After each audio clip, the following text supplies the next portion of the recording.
Hello, hello. Festivalis მეორე დღეა და ვხსნით დისკუსიით არაჩვეულებრივ წერილებთან ერთად. ინგლისურად დავიწყებ ლაპარაკს, ვისაც it's okay, it's just two words, so don't worry. ინგლისურად დავიწყებ ლაპარაკს, ვისაც გჭირდებათ რომ პარალელურად სინქრონულ თარგმანს მოусმინოთ, აიღეთ ყურსასმენები დარბაზის ჩემგან მარცხნივ. So we go on with the festival the second day. It was a very loaded and heavy but very happy for me opening yesterday. Thanks to our wonderful writers and poets, thanks to you, Pauline. Your evening was amazing. Today we are starting with the discussion titled The Text and the Identity. And I want to welcome my panel, Carmien Michels from Belgium, Nana Abuladze, our own Georgian author, and Pauline Picot from France. Thank you for being with us.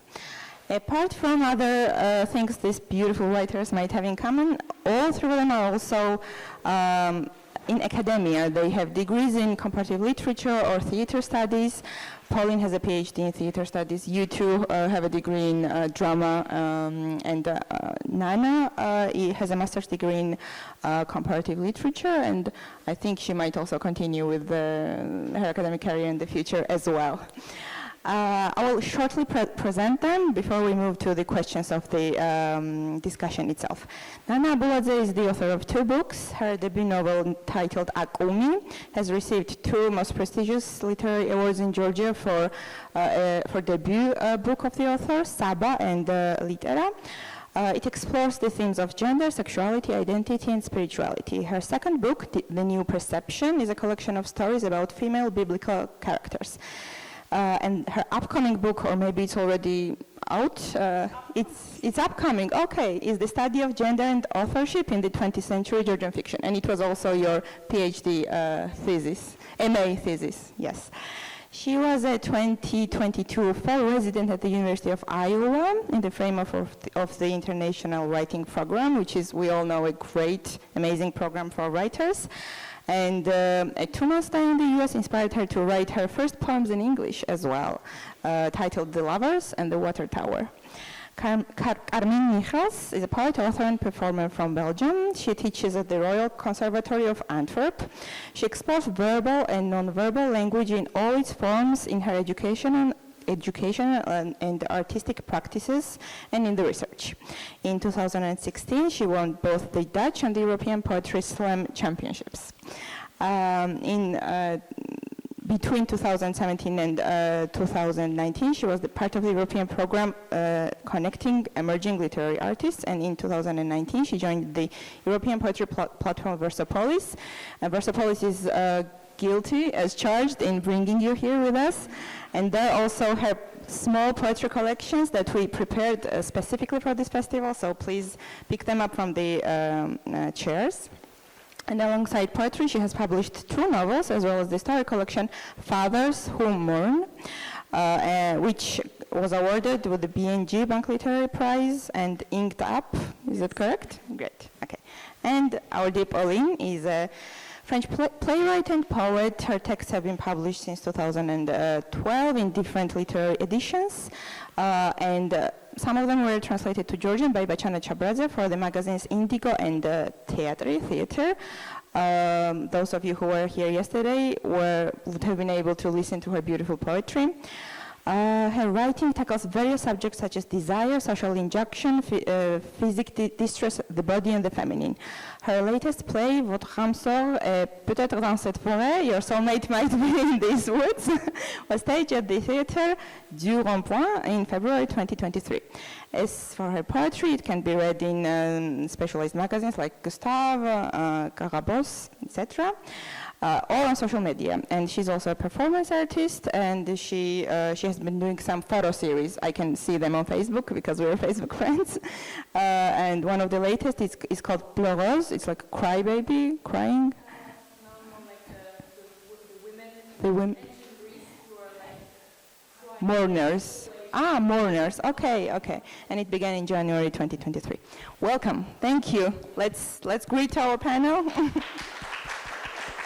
Thank you. Okay, so I'm going to move on to some questions that I prepared, but also maybe the discussion might also lead us to some places. We're going to speak about literature and identity, and generally speaking, I think identities are present in every text, and if we do not separate piece of literature from the writer, they're also hinged to the writer. I want to ask all the three of you, how much of your identity is transferred to your texts, and how do you work on showing it? Maybe we'll start with you. Yes, I write poetry and prose, and I think there's a different approach in both of them. My poetry is very much influenced by the fact that I'm performing on stage a lot. I do spoken words, which is slam poetry mixed with physical noises, etc.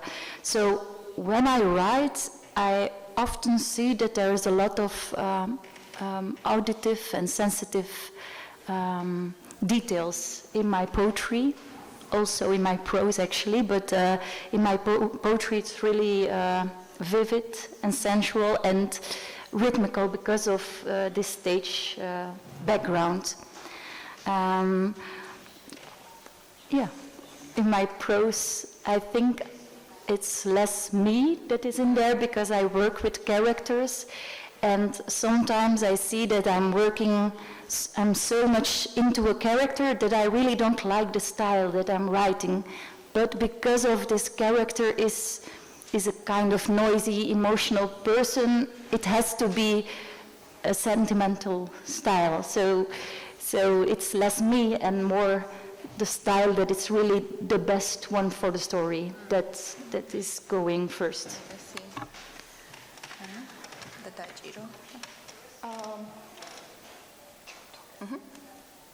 Okay, good afternoon. I'm happy to see so many people here, and thanks for coming. As for the question, two things come to my mind right now. The first is my identity as a Georgian writer. And in my first novel, it mattered a lot because in my first novel, I retold the story not only of the protagonist, but of their parents as well. And the story starts from their childhood, which took place in 60s and 70s, and Georgia was the part of Soviet Union that time, and it was a whole different country. And then the period of the 90s comes when the Soviet Union crumbled and we had all this political, economic turmoil in the country. And you know, when you are a Georgian writer and living in such kind of politically interesting region, you cannot avoid writing about it. It just becomes part of the setting. So I think if I was born in a different country with a different history, I didn't have this problem. And for me, it is a problem because I don't consider myself as a political writer, and I would be happy not to have to mention those topics in my writing, but there is no other way to write. And the second thing is that it's about fears, really. It was about overcoming my fears while writing my first novel, because I was always afraid to write about my sexuality, and I think that is something that has to do with the fact of me being a woman, because it is women's sexuality that is tabooed. And I think if I was a man, I would have different fears while writing. That's it.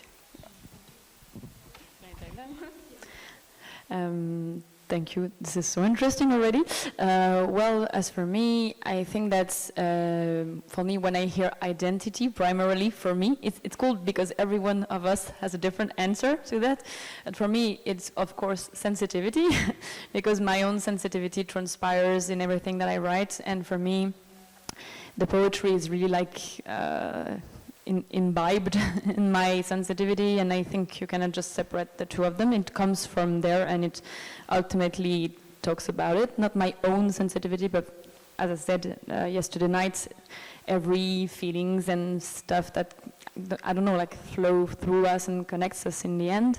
But not to talk only about sensitivity and my emotions, because I'm a very emotional person. Recently, in recent years, I've come to realize that I had avoided the subject of my social identity. And I started gradually to write about the fact that I'm a very average social person. Like, I am from middle-class background, and I don't know, I started to write about like what is an average social background. And it's a difficult topic, because average is difficult to write, I find. I have a question for you, actually. In the spoken word scene in Belgium, it's actually very underground, and there are a lot of people who have different backgrounds. So it's coming, the poetry is really embedded in social, critical themes. So if you start as a poetry slammer, it's almost unavoidable to talk about society, about racism, about sexism, etc.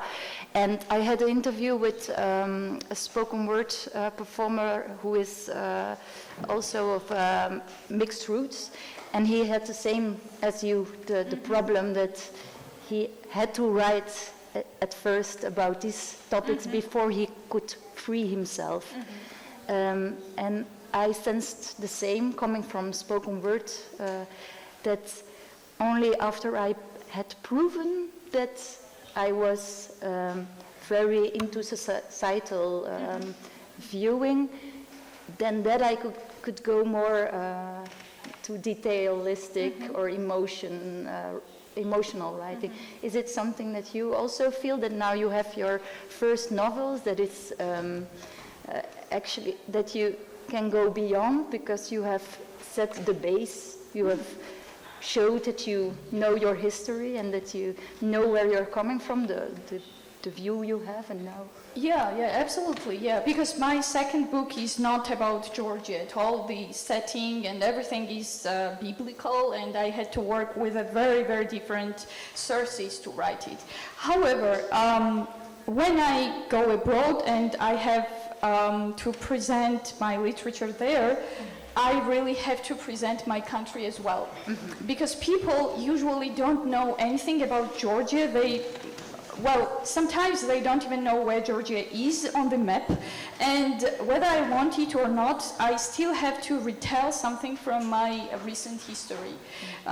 So I might have overcome this as a writer, but not as a person who represents their country.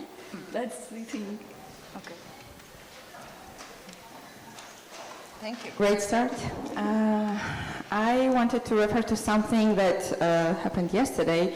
We were asked a question, Pauline was asked a question about Dadaist and Surrealist poetry during the Q&A after the reading. And us being, all female participants here, I want to discuss that if a character is an object of desire, does she, and usually it's a she, have an identity? Does she have an agency? What do you think? In our writing, right? No, sorry. No, generally in the history of literature, especially in 20th century, 19th century. Can you repeat the question then? Just the yes, sure, sorry. If the character, in the story, in the novel, in the plot, is just an object of desire, like a muse or something. Like a muse, or just a character that doesn't really show itself. There's a subject, there's an object, there's a hero, like in the morphology of the tale maybe, and in the morphology of the novel, written by most of the European male writers maybe, before the end of 20th century. Let's talk about if there is an identity to discover behind it, or how hard it is, or do they have an agency at all, these kind of characters? I'm going to be a little off topic, but it's not really like I heard the question, but it's just like, for me, the answer to that is just that I write a lot from the women point of view, and those women are very, like, they desire men or women or things, like those are not objects of desire, but people who desire. And like all my texts talk, like not all, but many of my texts are women who express their desire in a very free and frontal way. So yeah, I wanted to say that because for me it was just like an answer to this kind of narrative that we find in a lot of novels. But I guess I don't know, I don't have an answer for that, do you? Not an answer perhaps, but I have some thoughts. This somehow relates to my upcoming book actually, because what I did there was to compare the stories by a female and a male author and how they portray women. And the story which they deal with is the same. It's the story of rape and seduction by a man who is the representative of upper social class, you might say, and to the woman who is usually a servant in the house. And in case of a male writer, these women are always the objects, really. However, this does not mean that they don't have an identity. They do have an identity because they represent the condition of a social class. It's not, their story is a general story of the women of their class that they might have gone through. So even though their portrayal is very stereotypical, and you see all the stereotypes there that we know about womanhood, even though they still have identity. And in female writer, they are agents, and they have their own stand on the situation, and they protest in different ways against the oppression. Okay, so I guess that was the main comparative point between the two. Okay, thank you. Yes, I think actually there's written a lot about it, about this male gaze in ancient books and art. And now it's avoided a lot, but still you can see it in autofiction a lot in my region, because there are authors who want to burn their exes, for example, and there you have the male gaze, but still generally they're burned by the literary scene. But I think in fact it's having an identity or not as a muse, it's a sign of good and bad writing. Also, authors with a male gaze, with a muse, can be very good authors, and they will still create a kind of identity for this female that is an object. So I think if it's flat, if it doesn't do something with us as readers, it's just a sign of bad writing. Yes? Yes. So, but also there's a difference between muse and object of desire. You know, those are not really the same thing. So I think you're right, but I think it's not really the same. Yeah, from the moment that you, as a reader, emphasize with the characters, it's there still can be a male gaze upon it, but there is a difference in quality of text. So. Yes, but maybe this is a very narrowed down, I don't know, point on that. But if we identify with male gazely written characters, does it mean that we also put ourselves in that social construct? We see ourselves like that through that gaze? Do you think it means that, or?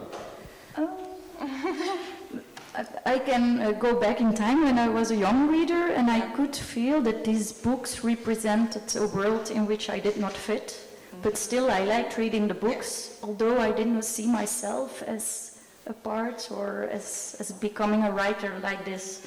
So I'm very happy with all the evolution, and also with the foreign waves, and also with writers like mastodons like John Irving, who was already 40 years ago writing about the characters who were objects of desire, but were very strong female characters. So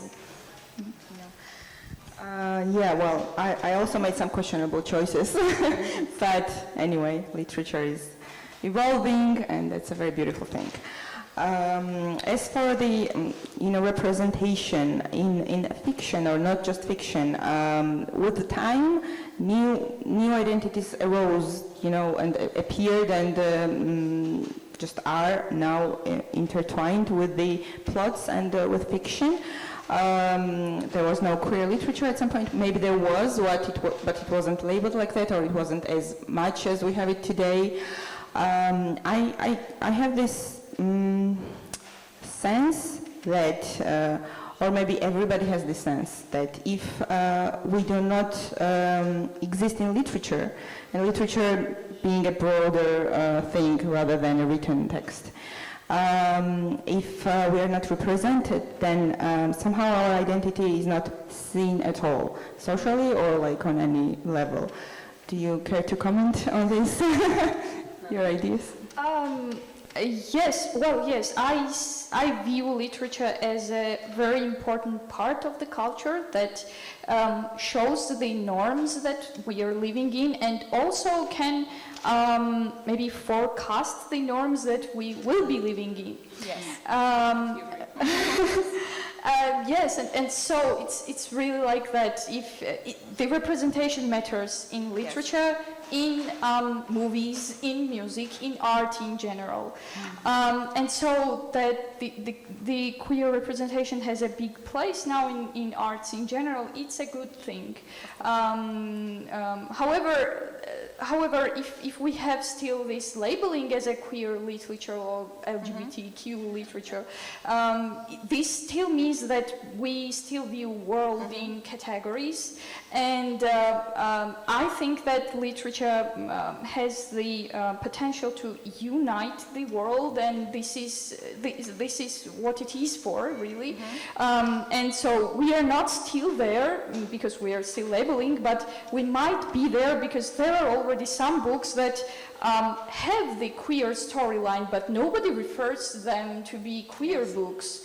So I think this shows that we will be living in a world in which diversity is going to be fully accepted.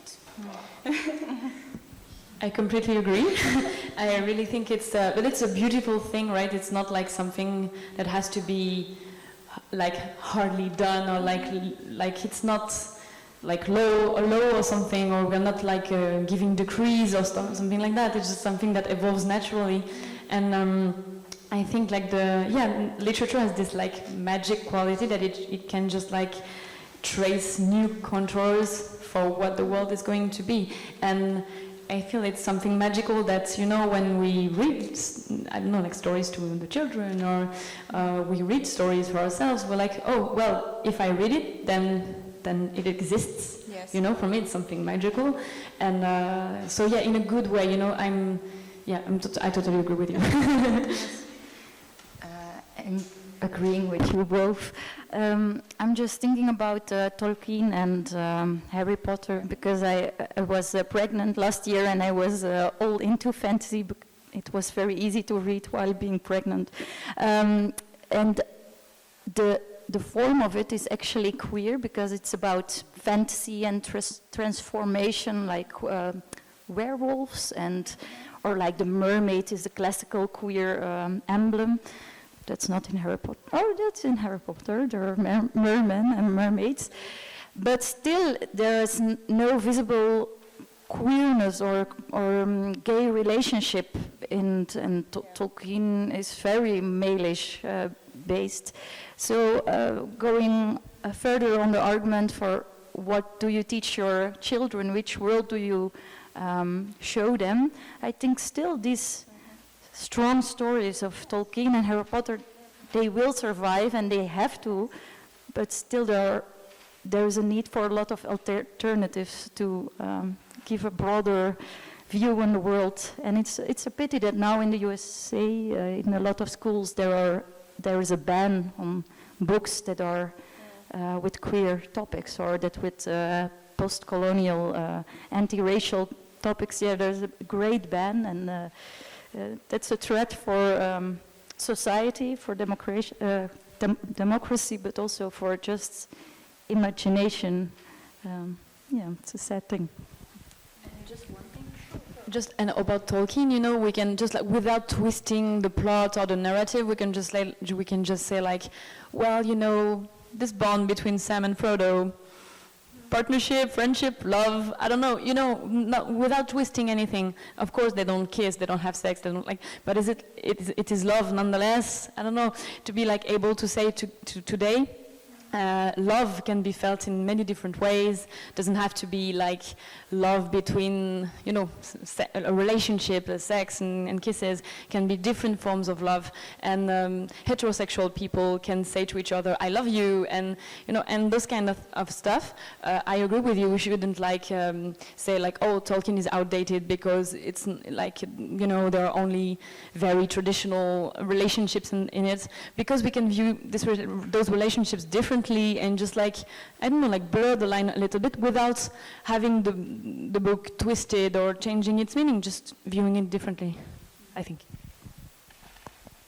There also, it's not as popular, but I don't remember the author, but there's a fiction, also fantasy series, Shadow and Bone. They, for example, have queer characters. It's a very nice one, too. I want to move to Nana personally and speak about her book a bit, about Akumi. I want to ask you to explain the title to us and to everyone, and speak about the protagonist who is genderless. And I want to ask, what is the meaning behind, is the freeing, what's important there is the freeing from identity rather than having one? So first of all, Akumi is an old Georgian word, and I came across it while rereading one of the dictionaries of Sulhan Saba. This was a great scholar and diplomat who lived in 18th century, and he has 2 volumes of Georgian dictionary. So he was a writer himself, and the dictionary is very poetic. And so the word had 2 definitions, and one of them was neither a male nor a female, or a woman that cannot be intimate with a man. And this was somehow a very vague definition for me, because I was still a child when I read it out. And the word, however, for some reason it got stuck in my mind. And then when the idea of writing a book came, I knew the title, and I knew that it should have been titled as Akumi. And Akumi becomes the name of the main character in the end, so that's why we don't translate it when we talk about it. And the idea of the book came while I was reading another book, not a fiction. It was a collection of letters by one of the monks from Mount Athos. That's the center of Orthodox, one of the centers of Orthodox Christianity, with a very long monastic tradition. And in one of his letters, which he wrote to one of the nuns, he wrote that he gave exactly the same instructions to the nuns as he gave to his brothers, because biological sex exists only for reproductive purposes, and there is no male soul or a female soul, rather a soul is a soul. And when I read it, I thought that this was a very revolutionary idea from an Orthodox priest, because I'm sorry, but sex doesn't exist only for reproductive purposes. In Christianity, you are not allowed to do some things just because you are a woman. So I thought, what if someone was born without any sex organs and without any reference to biological sex at all? And I knew this was an idea of a novel. And of course, I needed to find out whether such kind of condition existed, or if not, then I had to invent it. And that was what I did after reading tons of medical literature about embryology and about physiology and about how hormones work, etc. And so that's the main story, and there are 8 other stories, so the characters that are somehow related to the main character, their family, and the scientists that research the issue, and also there is the gardener who works in their family, and he has his own story of finding his identity, and so on. That's what book is about. Was it translated already? No, it's not translated at all. Fingers crossed. Let's hope. To sum it up, second book is the collection of interlinked stories, series of tales about biblical female characters.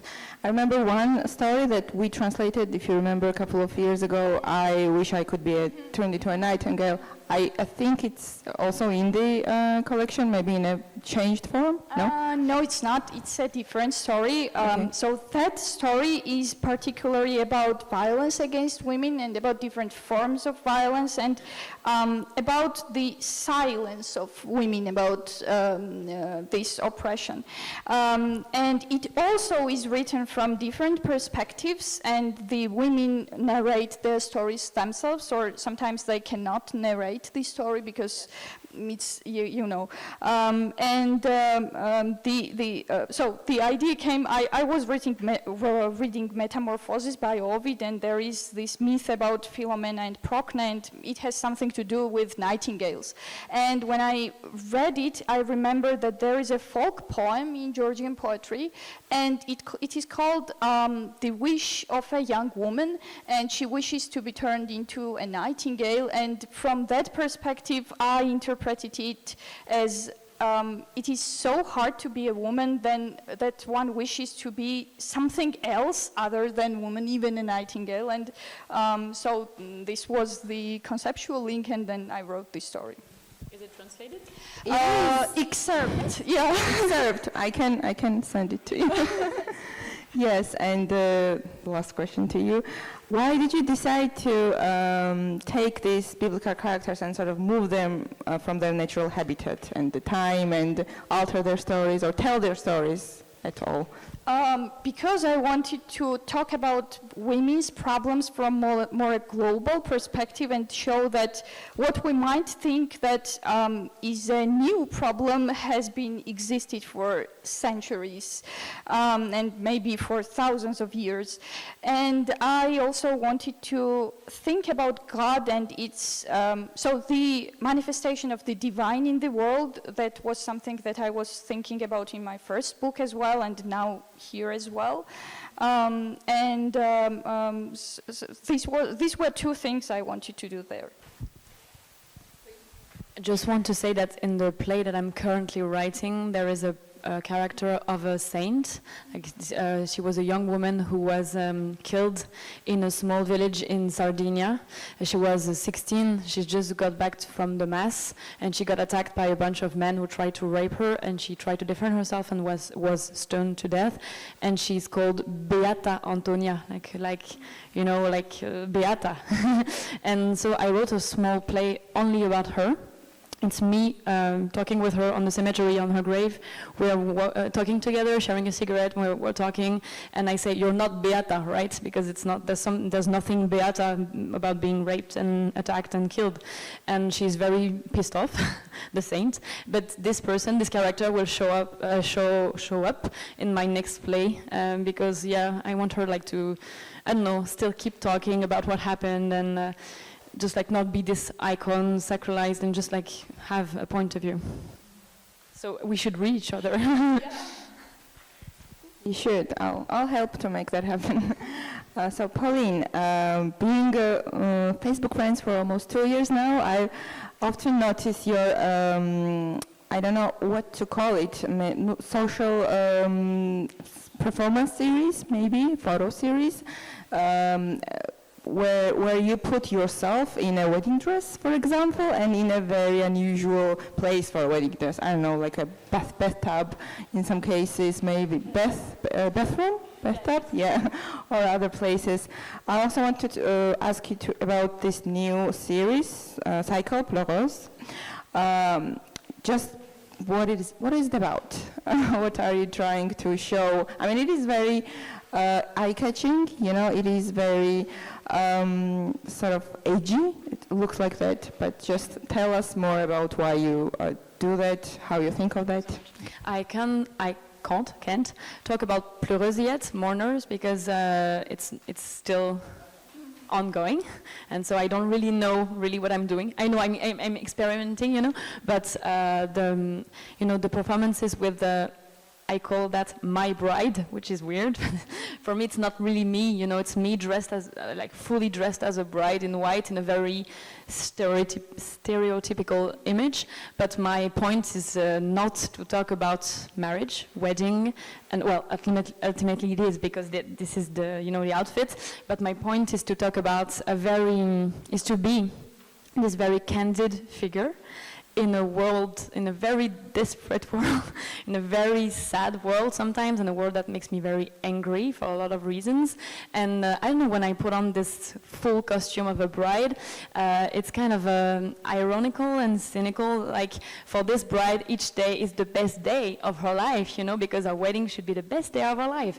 And so, you know, with this outfit, I'm just like having this character who is always cheerful, always open, always generous. She's sometimes like an icon also, because she has this very like, I don't know, like transcendent aura about her, I hope, because I do live performances with this character. I have interactions with people. For example, I wander the streets of Paris, and I, in a very desperate way, and I ask for help for people in the wedding dress, yes, in very crowded places, like people are very in a hurry, they're like sightseeing, and I'm like, please help me, please, and they're like, or they're just like, what happened? Where? And the question that is very interesting to me is that everyone asks me, where is your husband? I don't have a husband, you know, and I don't want a husband. It's just like, no, this figure of like, a big heart, a big love for everyone, wandering around like a crazy person in the city, and representing this general faith, like not religious faith, but this faith in the world. And I put her, me, in various contexts where she appears sometimes heroic, sometimes really pathetic. But yeah, that's my way to deal with the difficult, with the, I don't know, like the unbearable aspects of the world, I guess. Yeah. Beautiful and hooliganish in a way, very entertaining. I'll move to our dear Carmien. I read in your biography, I don't know who wrote it, maybe you, that Michals has a preference for characters who do not entirely belong and are searching for connection, for meaning, and for the place of their own. Can you elaborate on that? How do you agree? How are you, both prose and poetry, how are you building up your characters? What qualities are you giving them? It was from an interview, but I put it in my biography myself because I quite agree with it. I think, so the question is, in what way are these characters in my prose and poetry? I think it's elementary to what gets to my heart, actually, because when I read Shakespeare, for example, I'm always touched by the more off-norm characters, like the speech of Shylock in The Merchant of Venice, a Jewish usurer, yes, who is not getting treated the way he should be by justice, or Othello, who is misleaded and eventually also being object of racism. I think it is coming from my background. I'm coming from a white middle-class family, but my parents had a lot of friends who were migrated, who were refugees, political or because of ethnicity. So I think this opened for me on a very young age the possibility to see that my frame, my way of looking is not a general one, and so it also goes in my poetry and my prose, because I just, a lot of times I'm building a character and if it's not off norm a bit, I'm not attached to it. So it's subconscious but also conscious. I search for a character that is a bit quirky or queer, but it can be also a person who is really normal or thinking of himself or herself or their self that they are normal, but in the end they're having psychosis or something like that. So I think that's really a drive for me to find out what do we all have in common, but also what are specific, unique ways that are humorous and at the same time very painful or something. Yes. It is interesting. And is this psychotic, cathartic moment used to break down the normality? Yes, I think so. Now in my latest book, it was Fathers Who Mourn. It's about fathers who grieve, but it's in a lot of forms. And there is, for example, a father who hasn't seen his daughter for 20 years, and then at one day she shows up at his doorstep, and she asks if she can sleep in his bedroom because she's a bit sick, and can I go in your bed because it's bigger and I really need it, Daddy. And because of his fatherly love, he does it, but it goes further and further, and in the end, he's really locked out of his home, and he has to sleep in a chikarun, and yes, the father is really abused by his daughter, and it goes step by step. You take another corner and a corner where he's fighting with his fatherly love, but at the same time being smashed by this love. He's blind for the violence of his daughter. So it's not all the fathers in my book are like that, but I try to search for fathers that every father can recognize, like the love for the daughter, but then it goes another way than it really does. Yeah, although these stories are also there of parents' abuse, yes. So Fathers, is it a title of one of the stories, or it's just a collective title? It's the collection of short stories, because it's in all the stories, actually. And what unites these fathers are mourning. Yes, they're in grief because of their fatherhood, because there is something. Yes, that's in every story. It's a bit different, but for example, there's also a woman who is hunted, who is stalked. There is a stalker of 16 years old, while the woman is in her 40s, and she's like, "Oh, there's nothing wrong with a young admirer," but then it gets off the hook again, and he eventually kidnap her dogs and mistreat it very badly, and then she takes revenge on this boy. At the same time, I can tell you the plot. The man who she is dating is actually the father of her stalker. She did not know, but it's a difficult situation.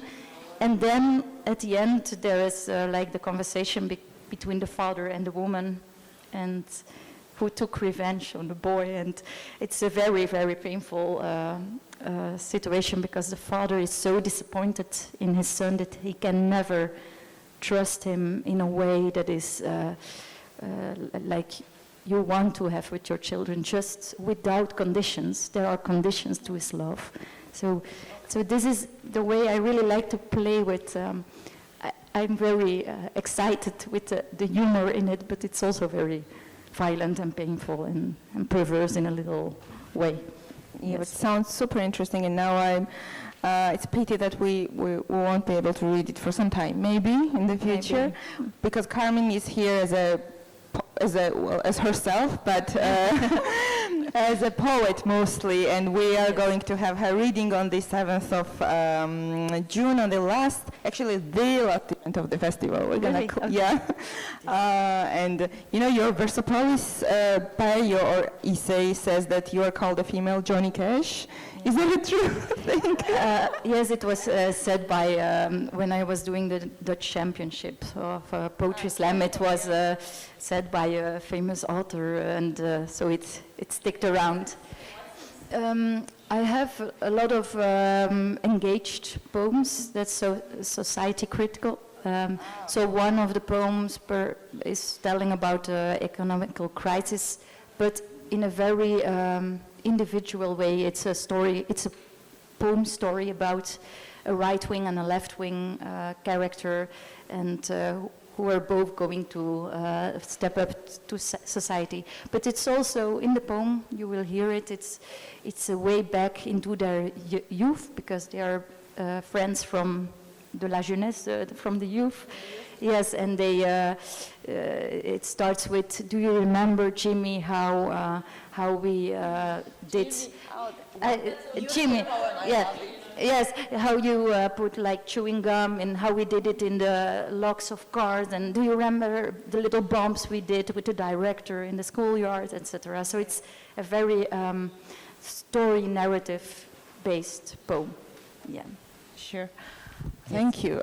Just for to sum it up, we already said what we all hope for, literature or our society will be like in the future. Free from labels, I think. One, you know, the future is one that we so bravely declared in the beginning of the festival, and we made it our motto. What else, like, as a final note, what do you want to hope for literature and for our agencies and our identities represented in literature other than that? More events like this, like really, like for real, because to get out of our own head, get out of our own frame of mind, because sometimes and most of the time you don't realize, as you said, that as you said, I don't know whichever one of you said it, but you don't realize that you live in a specific frame of mind. You think that your reality is reality, and reality in itself doesn't exist. I mean, we have to build it, and as you said yesterday, I think it's up to us to know what we want to build together, and we can either build different separate realities, each of one of us in our small corners, and we can just like discuss about this in such events and try to do something together, you know? Yes. My point is a bit self-critical, because I've noticed that in this conversation I mentioned Shakespeare and Irving and no, but I mentioned a lot of male authors while I'm reading all the time female authors. So my wish is actually that I would mention them as fluidly, because my history would be also just that it wouldn't be a trick to think like that, but that it would be like just natural. So that's my wish. It would just come to Yes. mind. Yeah. I agree to you, because it's, you know, on events like this, I realize how much in common we really have, and it's always like that, no matter what the topic is. And it's wonderful because we all come from very, very different cultures, and still we realize that the world is really one. So, yeah. True that. Okay, do we have any questions from the audience? კითხვები ხომ არ გაქვთ ჩვენს ბრწყინვალე პანელისტებთან? Any questions? No? Okay. Thank you so much. It was wonderful.